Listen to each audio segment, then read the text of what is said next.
pensamentos que são maiores que os meus, pois tudo é só vaidade. Descansa minha alma em ti. Vamos adorar o Senhor. As coisas do alto em mim. Vamos adorar o Senhor, que é digno de toda honra.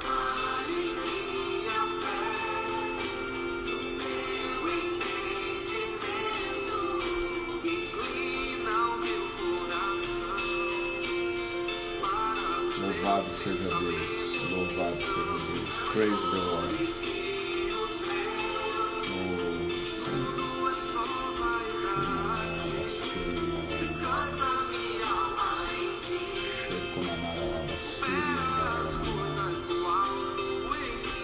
Vamos louvar e adorar o Senhor.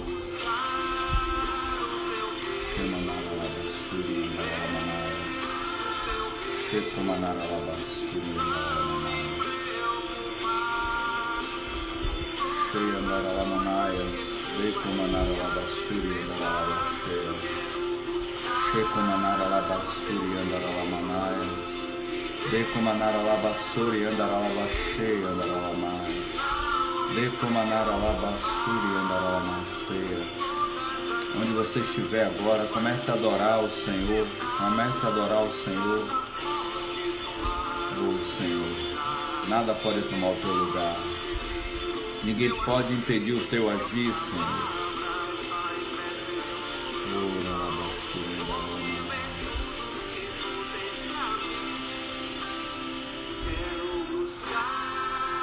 Vamos buscar o reino do Senhor. Viver o reino.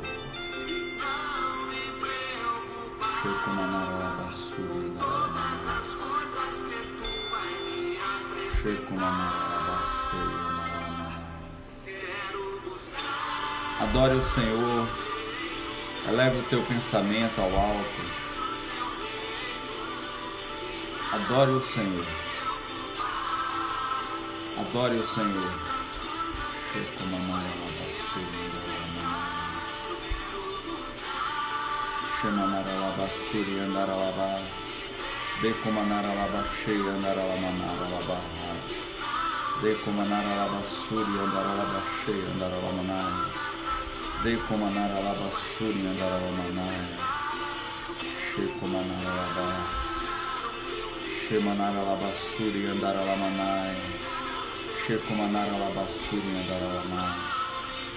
Oh, vamos buscar o reino do Senhor.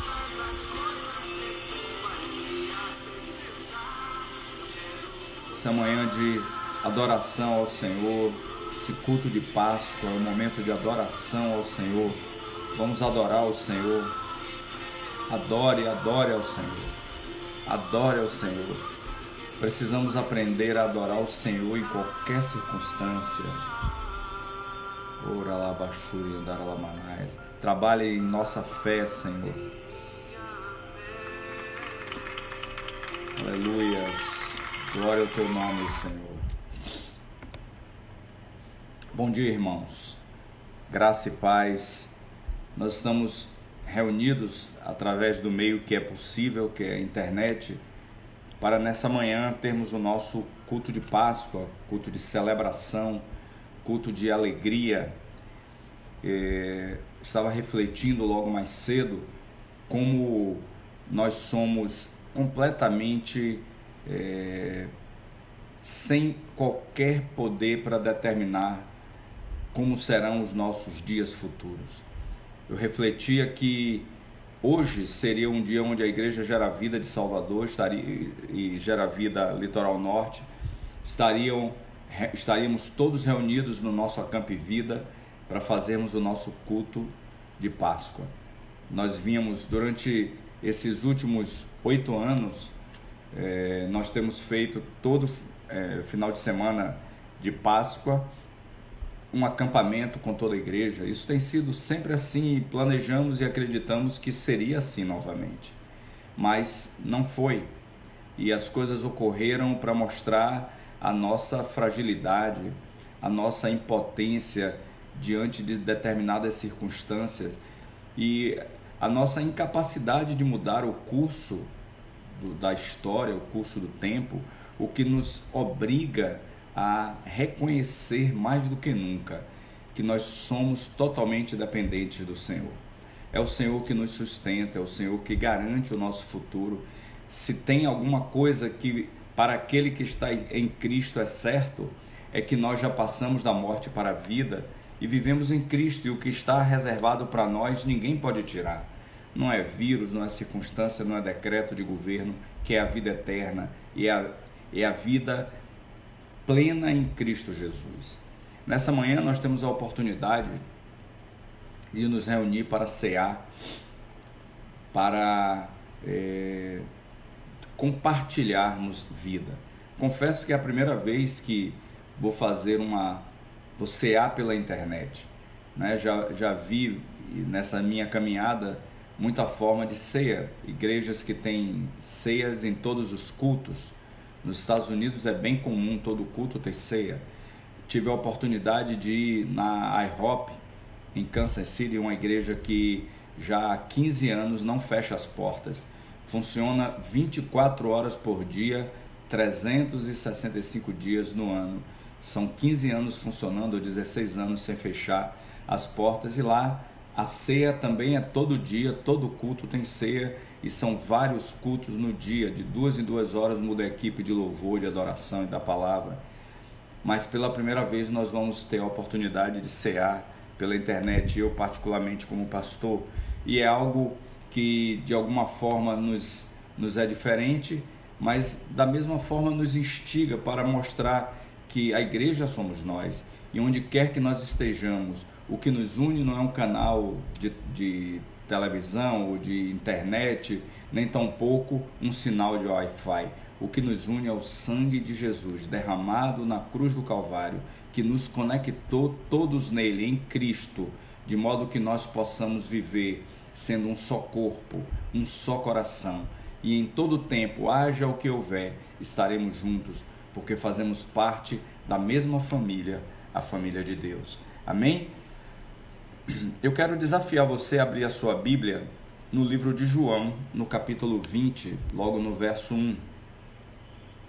Nós estávamos ouvindo logo no início um louvor que é um CD da Gera Vida, que ficou no prelo, não chegou a sair, com uma canção muito bonita do nosso irmão Marcelo Pires, né?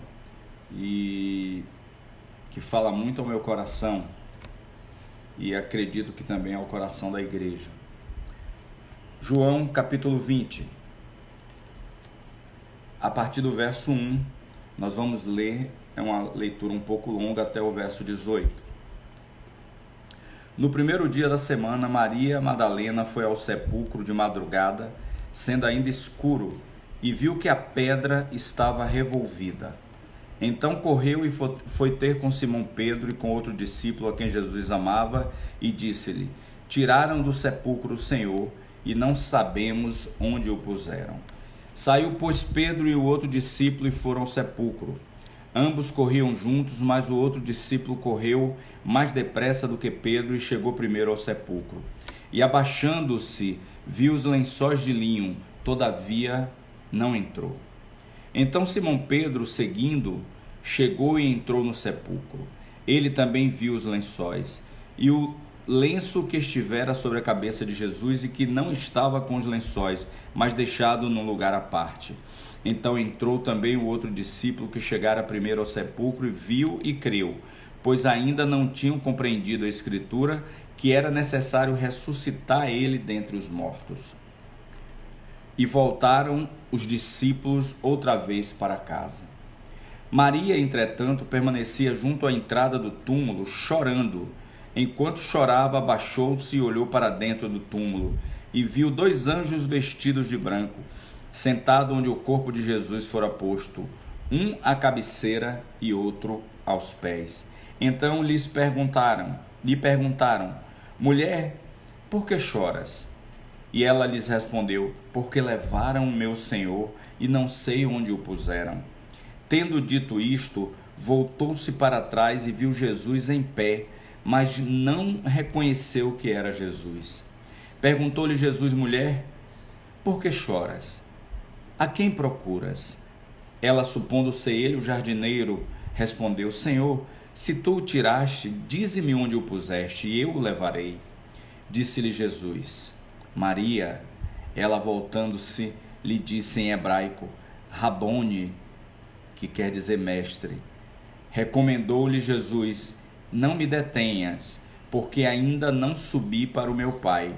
Mas vai ter com os teus irmãos e dize-lhe: Subo para o meu Pai, vosso Pai, para o meu Deus e vosso Deus. Então saiu Maria Madalena anunciando aos discípulos: Viu o Senhor, e contava que ele lhe dissera estas coisas. Vamos orar.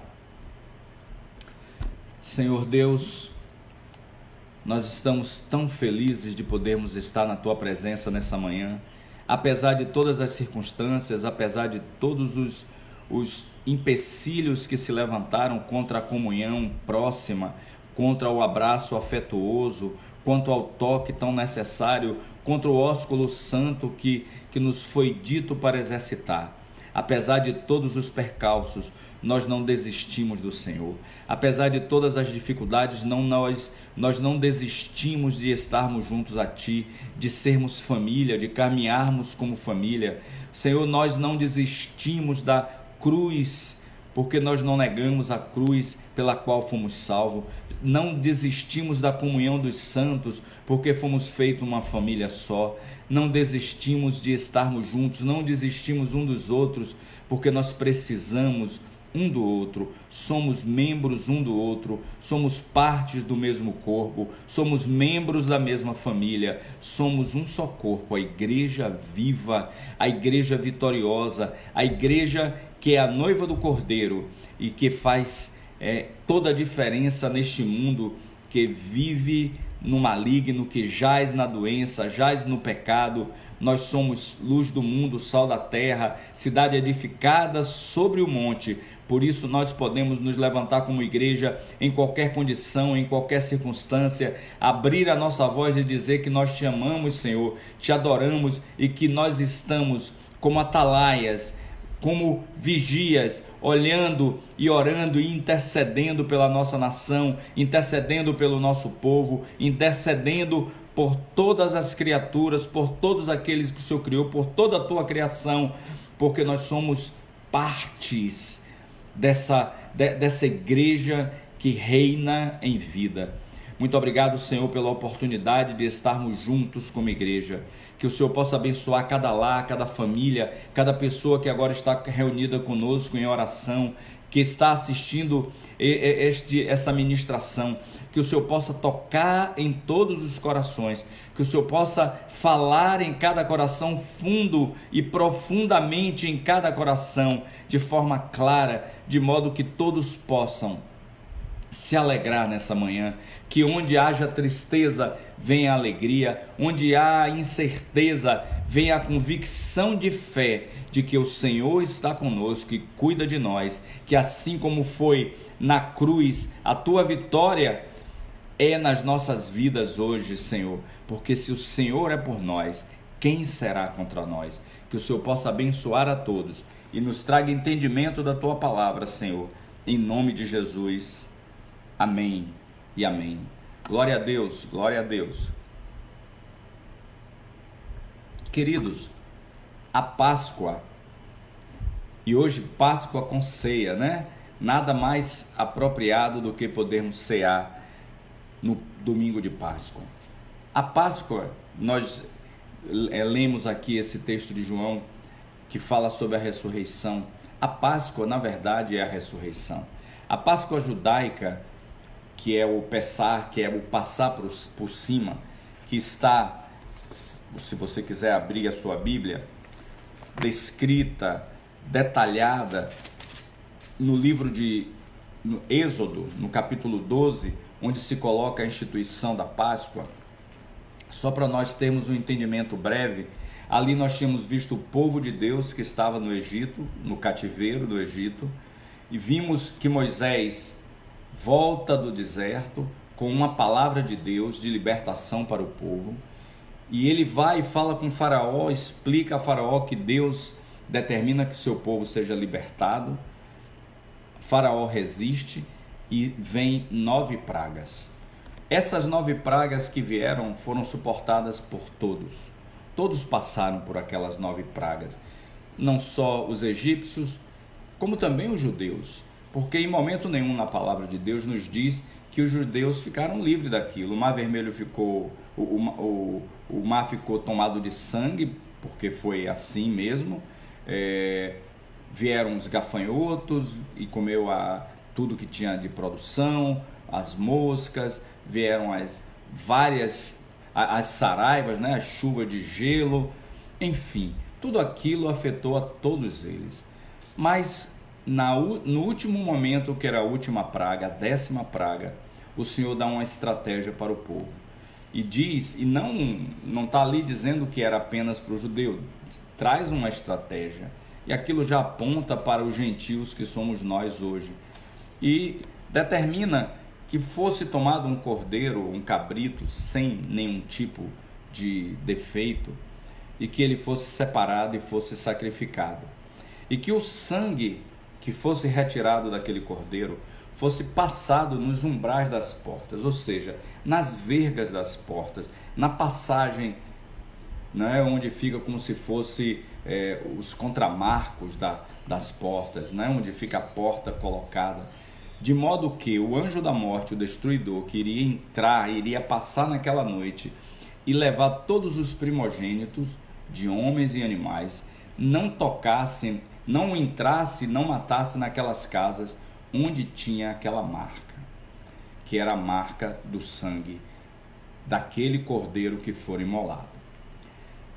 E tal se deu. O anjo da morte naquela noite passa e mata todos os primogênitos, inclusive o primogênito de Faraó, mas não toca nos judeus, porque eles estavam marcados pelo sangue de um cordeiro puro, sem pecado, sem mácula, sem marca, que fora deixado ali.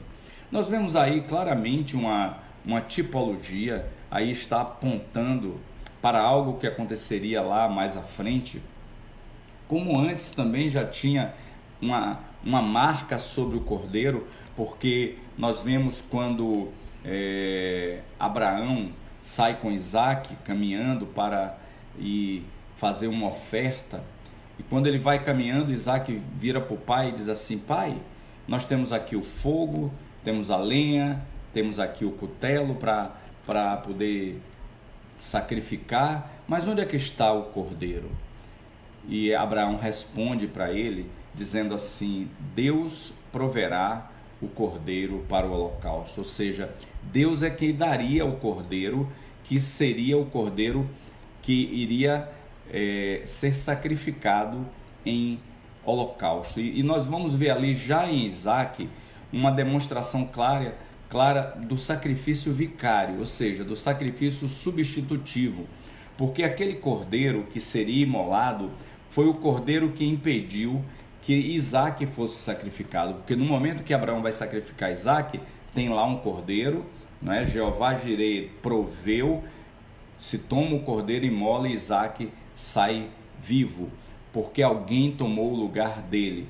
Nós vemos que haveria de existir um cordeiro que fosse dado em substituição, para que ele sem pecado morresse, ele sem marca morresse, ele sem defeito morresse, em substituição a todos aqueles que estavam vivendo em pecado, ou seja, em toda a raça humana. Então, quando nós vemos pesar a Páscoa em Êxodo, quando nós vemos Isaac lá em Gênesis, nós vamos ver que tudo aponta para Cristo. E aí nós vamos entender quando nós vamos ver que Jesus é o Cordeiro de Deus que tira o pecado do mundo. Ele, naquela semana anterior, no domingo de Ramos, ele entra em Jerusalém, todos apontam para ele, gritam hosanas nas alturas, ele entra na cidade montado num jumentinho, cumprindo toda a profecia, e faz a sua reunião com o povo, institui a Santa Ceia, mas ele vai à cruz e ele o mais interessante é que ele é o Cordeiro de Deus que tira o pecado do mundo, porque para que ele fosse morto ali na cruz e ele de fato substituísse a todos nós, seria necessário que de fato houvesse um julgamento. Lá em Êxodo, só para a gente entender um pouco, em Êxodo 12, há uma determinação que se pegue o cordeiro, separe ele antes do dia 14, que seria o dia 14, que seria o dia de sacrificá-lo, para examiná-lo. E no momento em que Jesus é preso e é levado a Pilatos, Pilatos o examina e diz: não vejo neste homem mal algum que justifique a sua morte. Ou seja, não havia nele culpa, não havia nele pecado. De fato, ele era aquele que morreria sem pecado no nosso lugar, porque não poderia morrer um pecador. Tudo se cumpria. Ele nasceu de mulher, mas pelo Espírito Santo de Deus, nasceu sem pecado, viveu sem pecado e morreu sem pecado. Vai à cruz, e na cruz do Calvário ele não só é crucificado, como também ele, como se aproximava ao final do dia, né? Para a gente entender como é que eram os dias, eles contavam os dias, o dia a partir das 6 horas, de 6 em 6 horas. Então, como iria acabar aquele dia, eles foram certificar-se que Jesus estava morto, e ao feri-lo com a lança, o sangue dele desce juntamente com a água, comprovando que ele já estava morto, mas também vertendo o sangue que ele também já havia vertido durante todo o tempo que ele passou pela via dolorosa, sofrendo, chicoteado, ferido. Este sangue, que é o sangue da nova, da eterna aliança, que é derramado, ele é o tipo daquele sangue de lá da Páscoa dos judeus, que foi marcado nos umbrais das portas, para que o anjo da morte não entrasse e levasse aqueles judeus. Da mesma forma, o sangue carmesim derramado por Jesus Cristo está hoje como marca sobre nós, marca a cada um de nós, e nós somos marcados pelo sangue, de modo que há uma nuvem de testemunhas nos céus, na terra, embaixo da terra, que podem ver que o anjo da morte não pode nos tocar, porque nós somos marcados pelo selo do sangue, pela marca de Jesus Cristo. O sacrifício dele substituiu o nosso sacrifício. Mas a cruz é muito importante. Só que muitos morreram na cruz e tudo se acabou ali. Se a cruz fosse o fim da história, seria o fim da história para aqueles dois que também estavam ao lado de Jesus, porque ele foi crucificado ao lado de 2 bandidos que estavam ali também e morreram na cruz. Muito embora saibamos que um deles se arrepende, e Jesus diz ainda que ainda naquele dia ele haveria de estar com o Senhor no paraíso. Mas a cruz não resolve, a cruz não termina a obra da salvação, a obra vicária, a obra substitutiva, porque o mais importante era vencer o maior inimigo. E aí é que nós vamos entender o significado da Páscoa, porque a Páscoa dos judeus, aquele sangue que marcou, fazia com que o anjo da morte passasse por cima e não os tocasse. O que acontece é que a cruz do Calvário nos leva para o domingo da ressurreição, que é o domingo de Páscoa. O grande clímax da obra de Deus se dá no momento em que Maria chega ao túmulo e vê o túmulo vazio, porque ele ressuscitou. Não haveria sentido nenhum cruz sem ressurreição. Não haveria nenhum sentido todo o sofrimento de Jesus sem que ele ressuscitasse, não é? Se nós vamos olhar, ver Isaías 53, não é? Que nós vamos, quando a gente vê Isaías 53, a gente vê que ele levou sobre si as nossas dores, né? Isaías 53, quem creu em nossa pregação e quem foi revelado o braço do Senhor, ele era desprezado e o mais rejeitado entre os homens, homens de dores e que sabes o que é padecer, e como um de quem os homens escondem o rosto era desprezado e dele não fizemos caso. Certamente ele tomou sobre si as nossas dores as nossas enfermidades, as nossas dores, levou sobre si, e nós o reputávamos por aflito, por ferido de Deus e oprimido, mas ele foi transpassado pelas nossas transgressões e moído pelas nossas iniquidades. O castigo que nos traz a paz estava sobre ele, e pelas suas pisaduras fomos sarados. Até aí, todo o sofrimento da cruz seria completamente sem sentido se o túmulo estivesse fechado com um corpo lá dentro.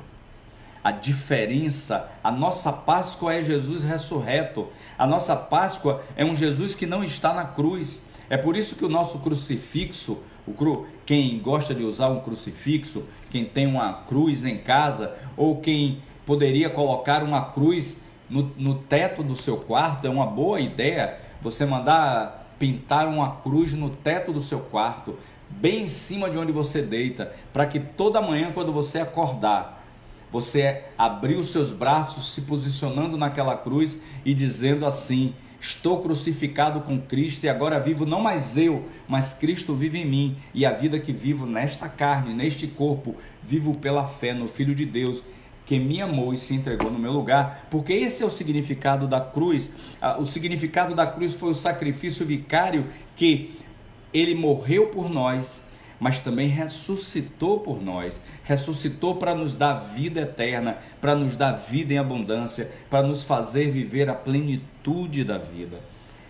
Páscoa é isso. Páscoa não é coelho, Páscoa não é ovo, Páscoa não é chocolate.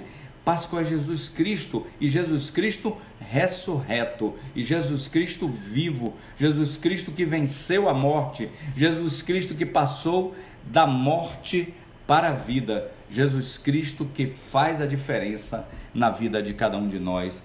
Nós precisamos viver essa alegria, entender essa alegria.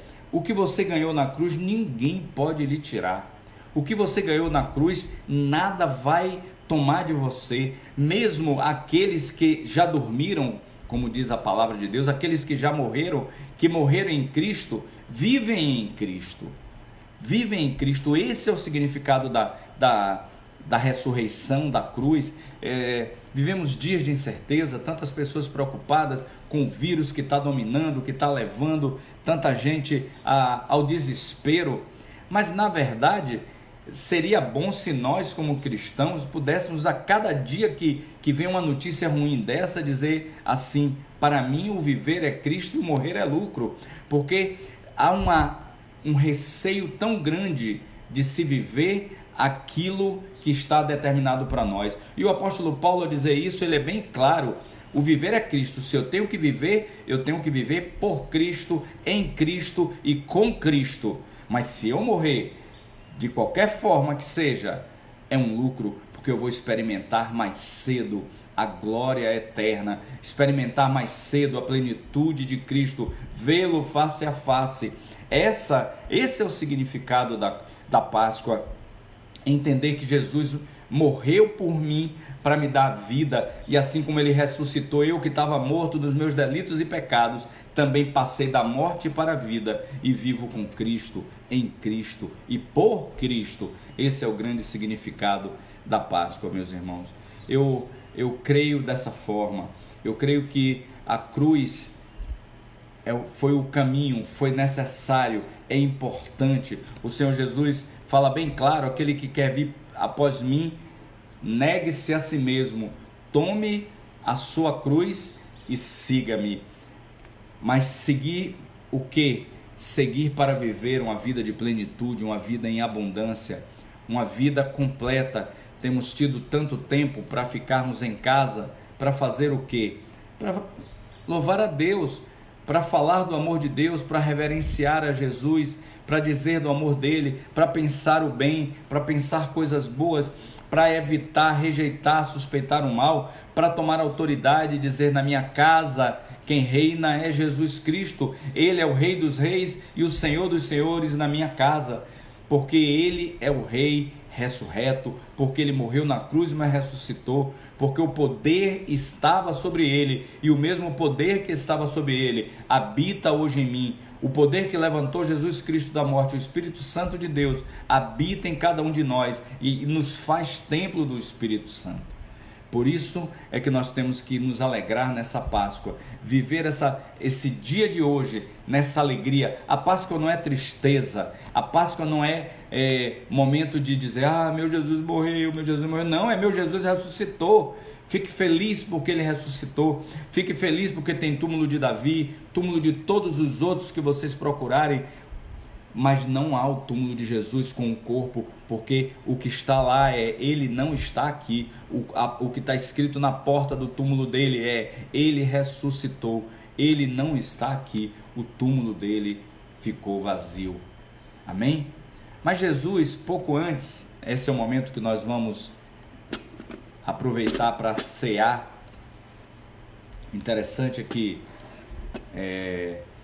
Jesus, antes de ir à cruz, ele teve um momento muito especial com os seus discípulos, porque ele reuniu com os discípulos para ensinar algumas coisas. E naquele momento que ele se reuniu com os discípulos, ele ensinou que nós deveríamos exercitar uma ordenança, que também é um memorial, fazer algo em memória dele, para que toda vez que nós tivéssemos a oportunidade de cear, fosse como um momento de reconectar-se com ele. Interessante que a palavra religião é religare, é ligar-se de novo, é estar ligado com Deus, é reconectar-se. E o momento da ceia é um momento pleno, total, de nós nos reconectarmos com o Senhor, de nós voltarmos de fato ao Senhor, para voltar a aqueles fundamentos da nossa fé. Primeiro porque não há possibilidade, deixa eu falar uma coisa para você que está aí agora me assistindo. Você não pode deixar de cear, nem se você estiver em pecado. Às vezes eu vejo pessoas na igreja sem cear. Eu vou conversar com elas e pergunto, meu filho, minha filha, por que você não ceou? Não, porque eu estou com um problema, porque eu estou com uma situação que eu tenho para resolver. O momento de resolver é exatamente ali, porque nunca se o Senhor veio nos trazer para a comunhão, como é que no momento da comunhão nós nos afastamos dele? Ceia é comunhão, em inglês, cear é communion, ter comunhão.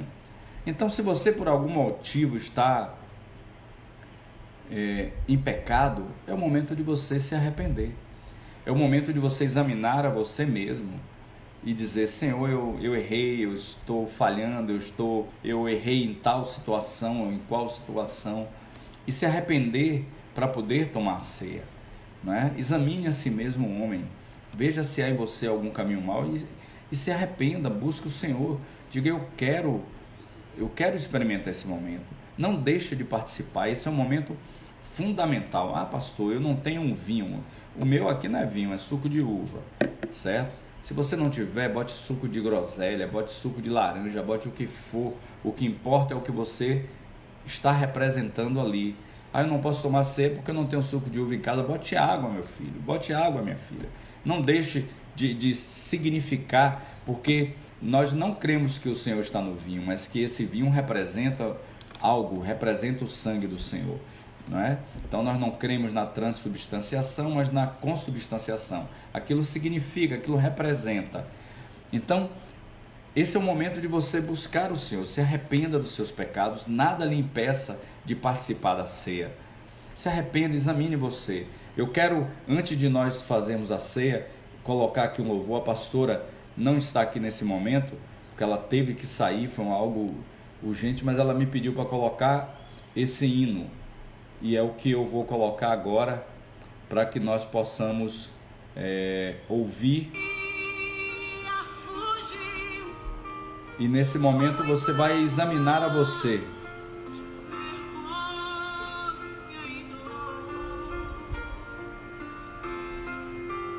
Mas contém essa cruz, porque nela Examine-se, coloque sua mão no seu coração e peça perdão pelo seu pecado. Se arrependa do seu pecado.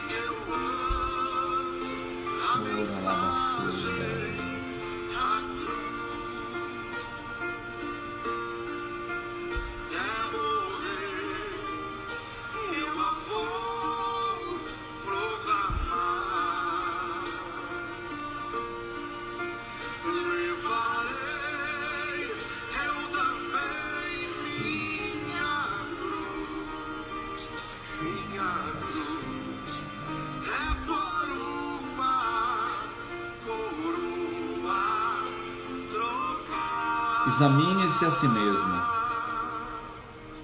para que nós pudéssemos sonhar, cear. Dos céus, o Cordeiro de Deus, ao Calvário, humilhante, paixão.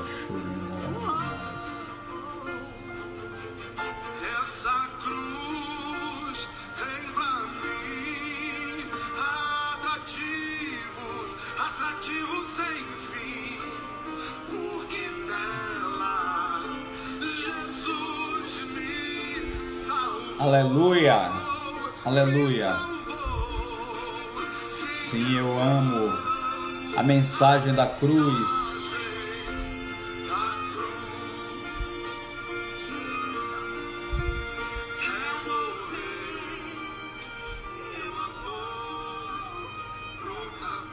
A palavra do Senhor nos diz que naquela noite em que eles estavam reunidos, o Senhor pegou do pão, partiu o pão e deu graças. E disse: tomai e comei, este é o meu corpo que é dado por vós. Vamos comer do pão. Nesta cruz padeceu e por mim já morreu o meu amado Jesus para dar-me o perdão, perdão. Eu me alegro na cruz, dela vem graça e luz para mim, para nossa santificação. De igual maneira, naquela noite ele tomou do cálice e disse: este é o sangue da nova e da eterna aliança. Naquele momento, findava-se um tempo e iniciava um novo tempo. Naquele momento, sinalizava que em poucos instantes à frente, o sangue seria marcado nos umbrais do nosso coração, para que nunca mais a morte tivesse poder sobre as nossas vidas. Tomemos do cálice.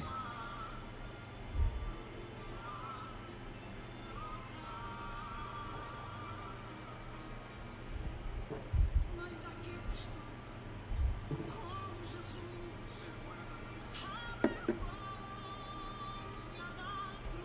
Se você está na sua casa com a sua família, compartilhe do cálice com seu irmão, como nós fazemos na igreja. A ceia é um momento da família e nós estamos ceando junto porque somos família. E eu creio que o Senhor tem aproveitado esse instante, esse momento, para nos unir mais e mais como família, para fazer de nós cada vez mais fortes como família. Amém? E para encerrar, eu quero orar ouvindo esse louvor que é tão lindo, que fala desse Deus tremendo, Jesus Cristo, aquele que venceu na cruz, aquele que é poderoso, nada se compara a Ele, que mesmo sendo Deus nos chama de amigo. Que o Senhor seja engrandecido na vida de cada homem, de cada mulher que nos assiste, de cada família que está reunida agora. Toca em cada pessoa agora, toca em cada família, que o Senhor possa estreitar os laços de amizade, de cooperação, de intimidade nas famílias, dos pais, dos filhos, que nós possamos a cada dia ser mais parecidos com o Senhor, que esta aliança feita pelo sangue seja expressa em cada ato, em cada palavra e em cada pensamento que nós tenhamos, Senhor. Que em tudo possamos magnificá-lo, Senhor. Que em tudo possamos expressar a Tua glória. Que a nossa vida seja uma expressão da glória de Deus, porque Cristo pode ser visto em nós. Que o Senhor seja louvado e engrandecido por todo o tempo. Muito obrigado, Senhor, pela Tua palavra. Muito obrigado por esse momento tão precioso, em nome de Jesus. Hoje à noite estaremos juntos, às 19 horas, novamente reunidos para adorarmos o Senhor e cearmos juntos. Deus abençoe.